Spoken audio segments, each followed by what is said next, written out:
I completely understand that people need to drive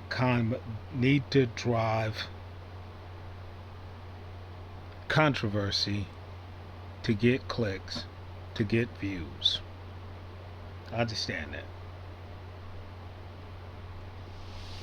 But in the in the Philippine expat genre, I have stopped watching unilingual, monolingual pendejos. And that means that people who are coming at this and they only speak English. They have shown me that they have little compassion and little competence. They speculate about what Filipinos and Filipinas think. And then they have an extreme imperialist view of everything. They want to impose their values on the Filipinos and the on the Filipinas. I lived in the Philippines. I lived as they lived, where they lived, how they lived, ate what they lived, and I did not impose my view on the people. And when I one time did impose my view on the people, everybody in the village, all of the men, came to me and said, "We in no way disagree with the views that you have, and you have not expressed them to us directly, which we appreciate, but this is not your country. You are a visitor here. We've been doing things the way we've been doing it for 75,000 years, and we were doing it before you got here. We're going to do it after you leave." Now, I didn't get upset with that. I took that chin check. I took that check and said, okay, maybe I'm going to have to be low key. And maybe I can't just say that this should be like this and that should be like that and this and that and other. Now, it was claimed that Mark Thornton did not do what he said in his verbal last will and testament. In his verbal last will and testament, he said that he hopes that Jen finds a new love when he passes, and that he has made sure that Rogan is a United States citizen and that Rogan will get survivor's benefits, and he encourages Jen to move on with her life and find a new love, and that he has done everything financially to facilitate that. Now, when you hear what Jen and this gentleman are saying, and you can check with the hospital to verify whether or not what they're saying is correct, you will see that Mark Thornton was not a deadbeat dead man. Now, as to his grievances that he had with World Zoom, Paul from World Zoom, that's another issue. As to the fight with Dexter, that's another issue. We cannot call the man who is dead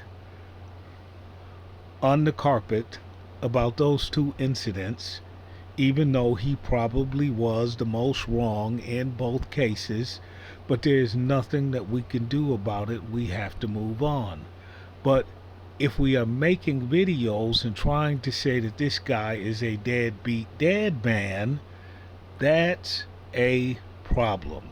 And I saw video after video after video implying that this man had not done exactly what he said in his statements about his will and testament of his life.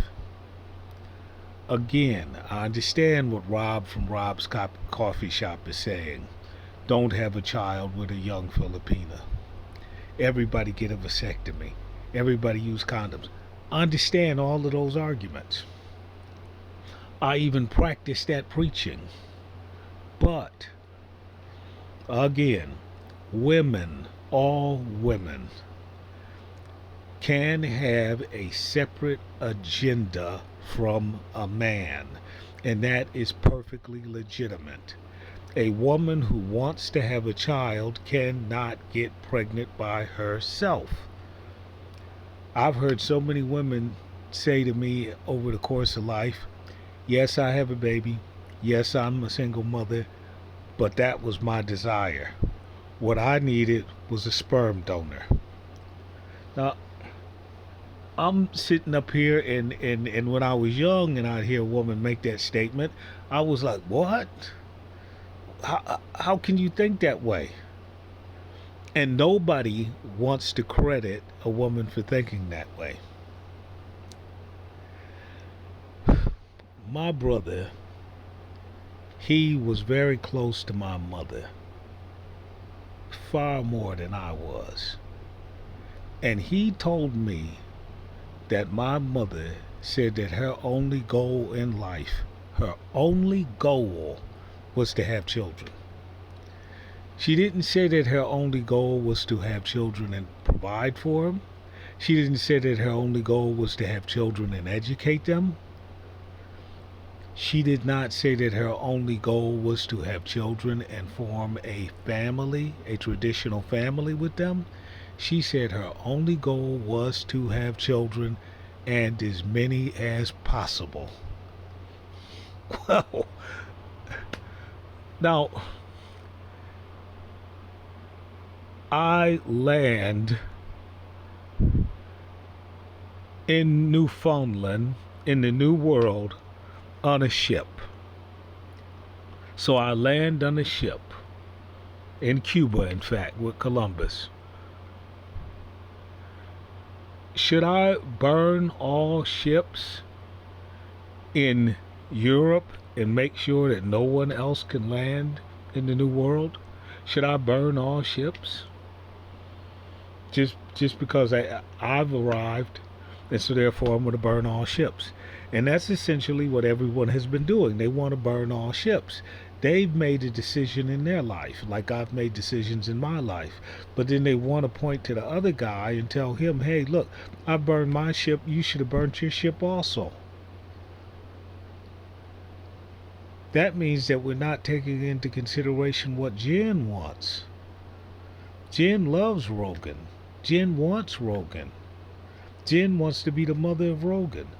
And I said in a video, and in all videos before I saw this video, that a Filipina is perfectly happy if she has a child that reminds her of a deceased husband, and that her major goal is to have children and get grandchildren that venerate her on All Souls Day. I say that and say that and say that. And if you don't know any Tagalog, you don't understand their underlying religion, and you think that Catholicism is their religion, that Catholicism is not the religion of the Philippines. They are animists. They have a very, very, very primitive ritualistic form of religion that is not easily understood unless you know their language. If you don't know what an ating is, how on earth can you understand them? You have to read their language, talk their language to understand them, not just talk over them. Now, let's listen to this and let's hear the facts. And this is what I was waiting on. I was waiting on Jen to tell what the facts are. And I stopped watching everybody.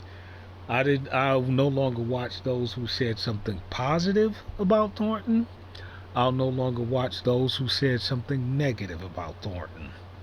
I will only watch those who said something factually about Thornton. If This was the New York Times.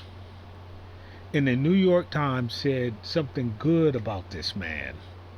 And he turned out to be the Boston Strangler. We'd want to close down the paper. If the New York Times said something bad about the man and he turned out to be Jesus Christ, we'd want to burn down the paper. We demand that the traditional press be factual, that they fact checked. We demand that they not be sensationalists and stoke the fires of drama constantly. But when we get on YouTube, we stop making demands. We make no demands. We sit there while someone like Calvin, Sunshine Soda, says, "Why are you guys being so critical of me? You guys must really hate me. All of you guys are really trolls. You must really not like me. And you've got to understand that I'm boots on the ground. I just don't deliver to you facts. Also, this is a form of entertainment, and you should be thankful."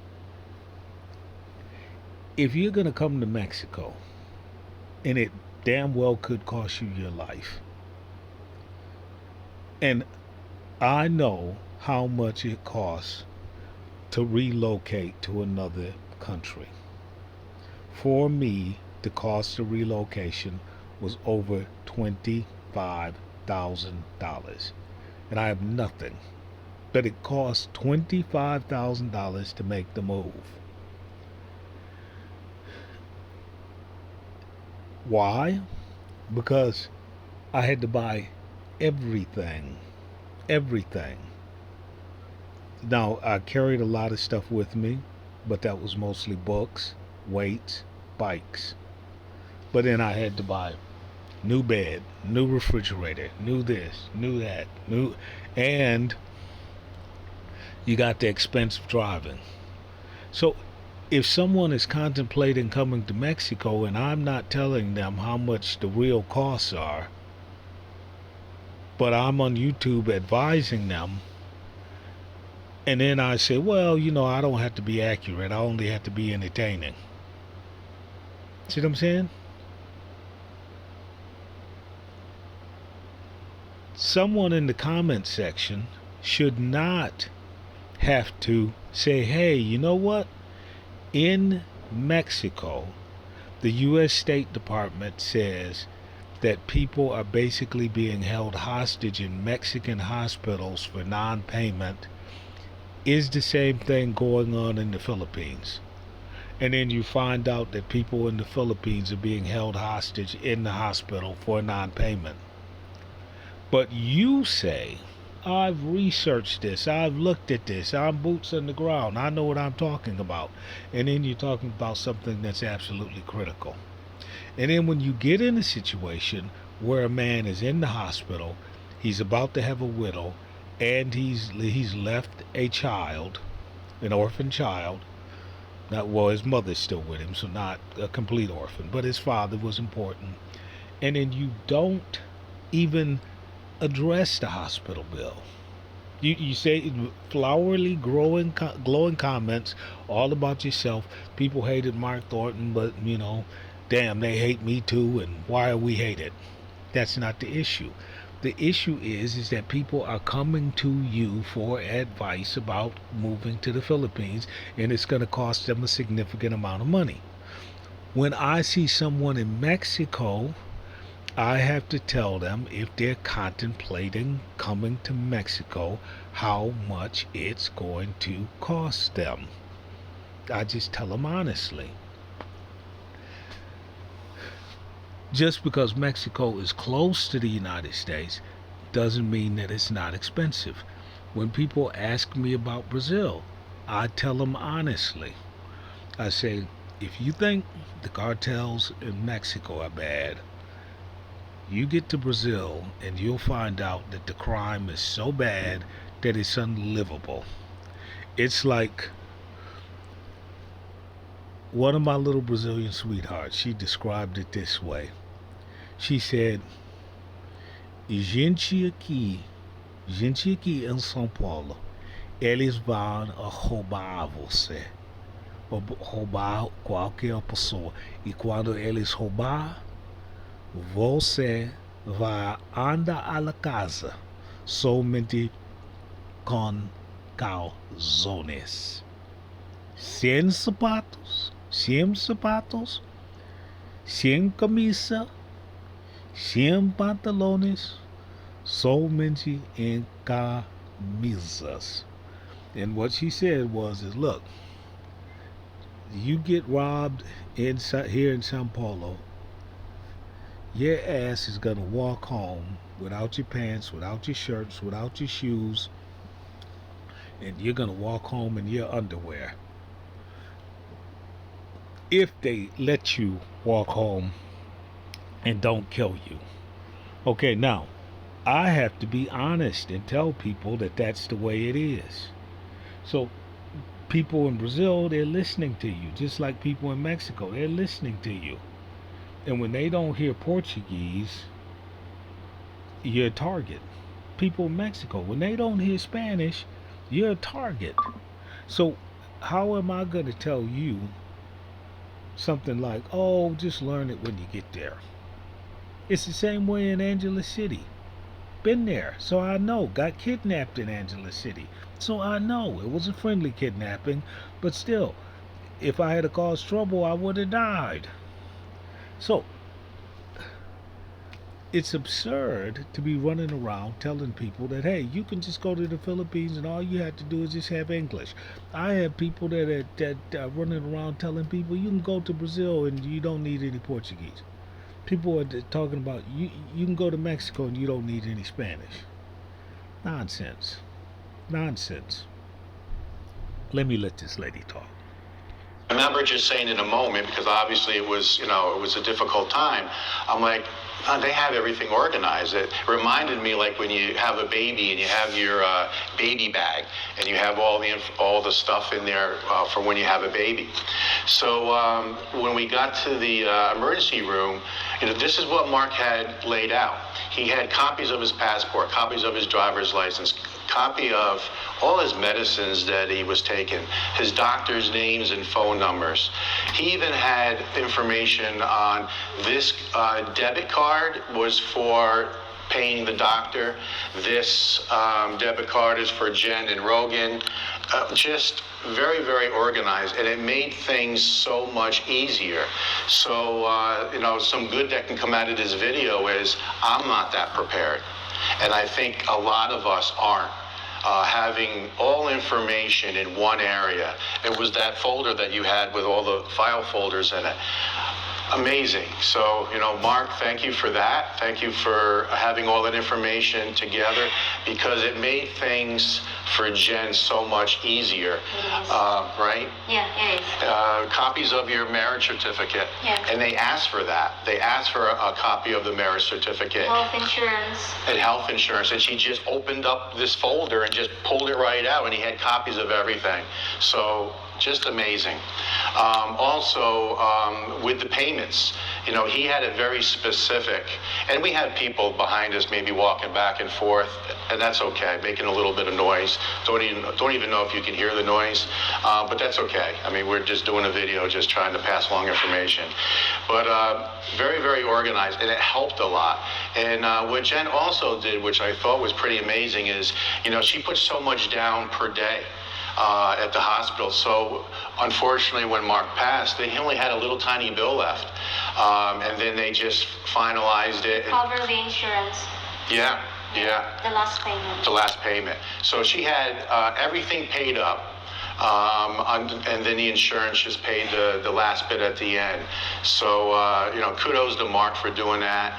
I was there watching things happen as just a spectator, and it made things very easy for you when it came to payments and stuff like that, because they were asking for paperwork and stuff like that as well. So I also want to talk about, and I didn't mention this to Jen, so this might be a little surprise, how proud I am of Jen and her family. Jen, Charlene, Stephen, her dad, her mom, her brother, Amazing. What you guys don't know is that when Mark was brought to the hospital, and of course Jen was there in the ambulance, Jen was by his side in the emergency room in the ICU for 38 hours straight. And so was Charlene. And we were bringing her food and trying to get her to sit down, and she wanted no part of it. She wanted to be by Mark's side. Guys, 38 hours. Unbelievable. What a devoted wife, taking care of him and making sure that everything was handled. I was very proud of her, and I told you that many times at the hospital. Whatever happens, I'm always going to be by his side. Yes. 38 hours straight. And then we had to force her, and I know Jen's brother-in-law, Stephen, was like, you need to get some rest. You need to eat something. And you took a couple bites and you just didn't want no part of it. You wanted to be there. Because in the ICU, you all know that it's kind of less people allowed there and stuff like that. It was difficult. But I wanted to mention that you were just amazing, just with helping out Mark and making sure that everything was okay. So now I want to say a few things about Mark. Is that okay? Yeah. Mark and I were true friends. He had a lot of true friends here. And when Mark invited... Now, I like Mark Thornton, but I don't know Mark Thornton. This guy knows Mark Thornton. Whenever I had a question about Dexter in the fight, Paul and World Zoom, I wrote directly in the comment section what my questions were, and I was always respectful towards Mr. Thornton, and he always responded in a respectful way, and he showed when he was wrong that he was sorry. And he showed that when he displayed poor judgment, that it was poor judgment. And he was totally, absolutely prepared to pay any penalty that would arise as a result of the conflict with Dexter. And he was aware that he may have caused horrific things to happen to Paul from World Zoom. To me, he was sorrowful about his imperfections. Okay, I can attack you. I can attack you. You can attack me. That's fine. Some guy, like I said, he looked at one of my comments on track and field, and he said, you know what, I tried to read this, but your comment was just too long, and I don't think that anybody, wants to read this sort of thing. And, I wrote back to him, and I said, you know what I'm really trying to do here is I'm concerned about who reads my comment. I am not concerned about how many people read my comment. See? And I said, I thank you for not reading my comment and skimming through the first part and just plain and simply saying I can read no more. That was a great tribute because my comment was not addressed to him. If he felt that my comment were to address a problem that he and I could commonly see, then he would have read the entire comment. The fact that he didn't mean that he didn't disagree with me, that he agreed with me or disagreed with me. He just didn't see any need to go on and on and on and on about something that he did not care about. That was his right. He wasn't saying anything bad about me. And it's always give and take. You got a right to criticize me, I got a right to criticize you. You find out something in my past about me, and you, as they say, and they say, you find out about me, and you find out where, I wasn't doing something in the past, and you put me on blast. Hey, I gotta answer for that. You got me on blast. I can't start questioning your motive. I don't question people's motive when they attack me. I assume I'm like Paul from old dog from New Tricks. Your old dog New Tricks. Paul doesn't get upset because somebody is attacking him. He's fine with that. That's acceptable. That's the waves in the ocean. That's what makes all boats float. You got to have a little criticism. You got to have a lot of it. You know, it's fine.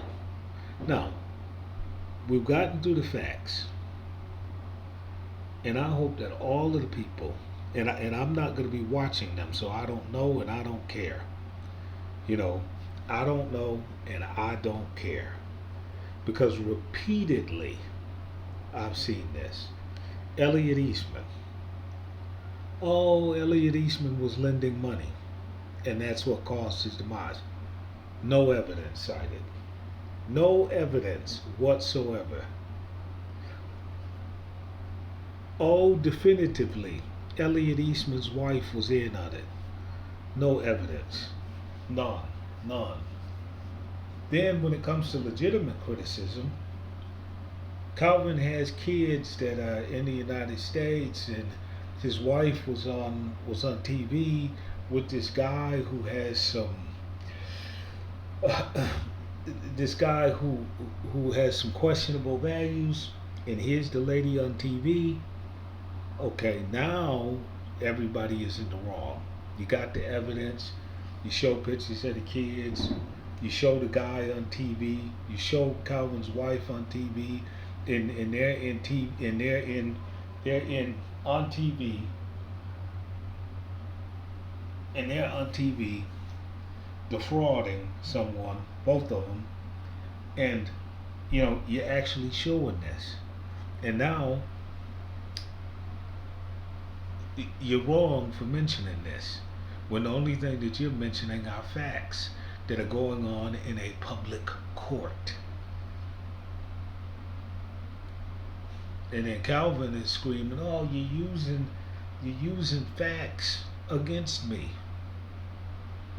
Well, when he's using facts against somebody, that's okay. Like Big Man in the Philippines. He used facts against Big Man in the Philippines. Well, not really facts, but he used discolored statements against the Big Man in the Philippines. Then, of course, the Big Man in the Philippines retorted with discolored statements, and no one got anywhere. And now, eventually, Calvin did get to the point where he was talking about solutions to the problem of hospitalization in the Philippines, and how much insurance you should have, who should insure you, this, that, and other. He eventually did get to the point, but only after he had practically crucified the Big Man in the Philippines, and Big Man in the Philippines went back, crucified him. So you see this on and on and on and on and on. Everybody's out there competing for subscribers. Then one lady who's married to a Filipino, she claims that people are having live streams, and it's nothing but live streams where the guys are just talking to trolls.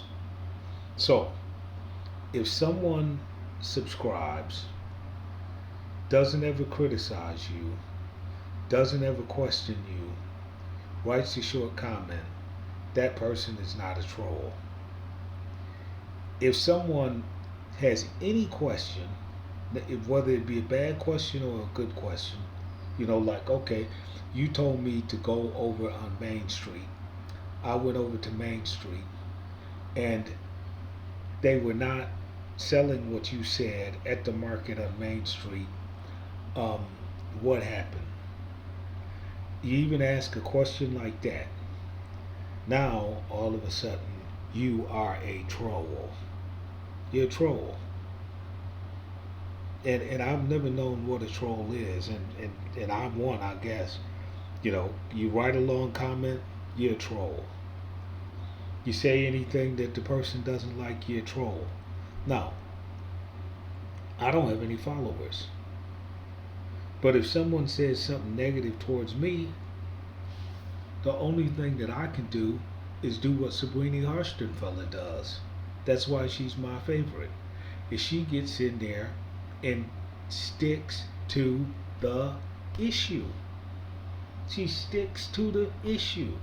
She doesn't get distracted. She sticks to the issue.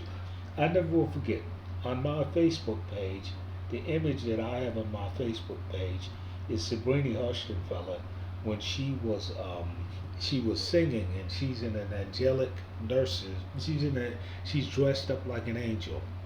So she saw this. She saw that Facebook page, and she came into the comment section, and she was like, into my Facebook comment section. And she was somewhat shocked that I had that image up there. That was her right to say that. I didn't retort, hey, you know, blah, blah, blah, blah, blah, blah. I didn't say anything. I just kept the image there. It was just an image of a very, very beautiful woman who I happen to respect and acknowledge, and it's a facade that I'm behind on Facebook. And she accepted it, and it was cool. It was all right. Time moved on. She saw that I was not trying to insult her or anything like of that sort. Time moved on. Then commented on her page, and she and I don't agree on nuclear power. I made a comment, and she said, hey, look, you know what? Here's my email address. Why don't you just contact me personally? We could discuss this. But there is nothing that I can do to change the direction of nuclear power. There's nothing that I can do to change the direction. Small, mobile nuclear power plants that are based upon thorium and salt cooling, that is going to happen. There is nothing that I can do to stop it. So I have to be realistic. So I just haven't contacted her and I haven't commented, because she will be proven to be right by what is done. And the only thing that I could possibly argue is, let's just wait until the world blows up. That isn't an argument. Let us just wait until the world blows up. The world is going to blow up anyway. It technically does not matter when it blows up. So if my argument is totally defeatist, wait until the world blows up, that's a really, really poor argument. If I can't come up with an alternative to nuclear power, then I must be silent. And so I respect her. I don't go back into her comment section because I cannot come up with an alternative to nuclear power. A man has got to know his limitations. And then when Google and Apple tethered many nuclear power plants to their data centers, the argument was over. The very forum that I was arguing on was using the very device that I was against while I'm sitting up there typing away. Now, what level of hypocrisy is that on my part? So I just plain and simply had to say, hold on, you know what? Sabrina has won this one. But on the positive, I don't believe that any statement that is said within the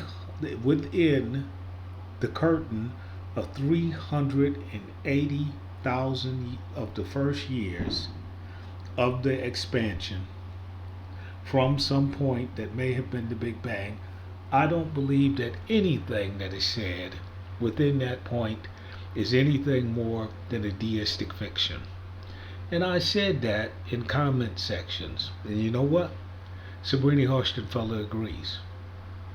Now, my statement was based upon what she wrote in her book and a logical leap from what was in her book, but that's what she said. Now, there's a guy named Dave who criticized, Professor Dave, who criticized Sabrini without cause. He criticized her for what someone who watches her did or said. So I had to go in and I had to say, Dave, you know what? I like you. Your basic approach to physics is really nice. You're a really nice guy. But I just can't watch you anymore because you launched this attack.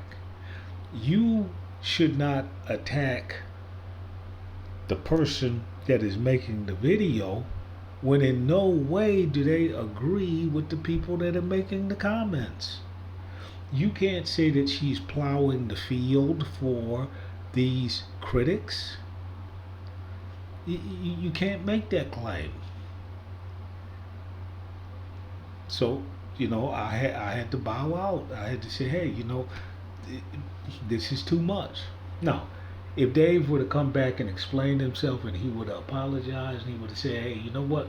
I don't want to lose a subscriber. Let me apologize. Now, he got so bad that when Sabrini went into his comment section and explained herself, he deleted her comment. Now, that is just idiotic because you can ignore a comment. You don't have to address it. Leave it on your feed. Leave it in your comment section and ignore it. But when you go through the trouble to delete it, now that is just completely, absolutely disingenuous. So when I see someone that deletes a comment, I make a comment and every time I comment, I am only going to check the comment through AI, proximity,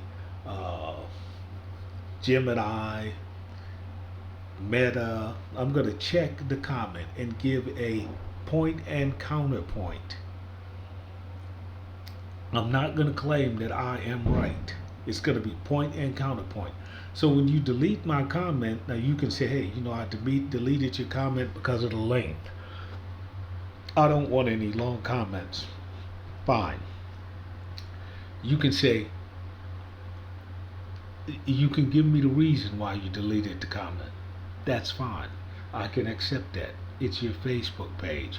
But when you just send it into oblivion and then come back the next day and make a video based upon the comment that you sent into oblivion, now we got a problem. It's not that you should not use the comment. That's fine. It's your right. It's on your page. Use it as you will. But if you demand that everyone see you as an original thinker, now I got a problem. Because now that shows that you lack the ability to collaborate with others. You're not a good team player. You want to be the sole genius. And so that's what we're looking at when we look at Mark Thornton. Mark Thornton was criticized by people who didn't know what the facts were and didn't care what the facts were. They were completely reckless. They said practically that Jen was destitute, that the kid was orphaned, blah, blah, blah, blah, blah. Nothing of the sort was the case. And you just see from the woman's own words, with a witness, you can call the hospital. You see exactly what happened. This Philippine expat genre, where the person only speaks English, It's a bad, bad, bad, bad, bad thing. It's a bad thing. It does not take 4 years, 6 years, 10 years, 52 weeks out of the year for you to explain to me how to get a woman, or how to have sex with a woman, how to stay married with a woman, how to get a house, how to start a piggery, how to have a sorry store, or how not to have a sorry store. Now, it will take you 4 years, 52 weeks to teach me how to speak Tagalog or one of the other 100 languages. But you don't want to teach me anything difficult. You just want to ramble on about something that is idiotic. Mike, he on his channel was teaching people how to speak Tagalog. He found out that it was not popular, so he stopped, and then he entered into the mush with everyone else. And it was just mushy, it was murky, it was trash. When all he had to do was stick to the theme, have low viewership, and just teach people to know before they go.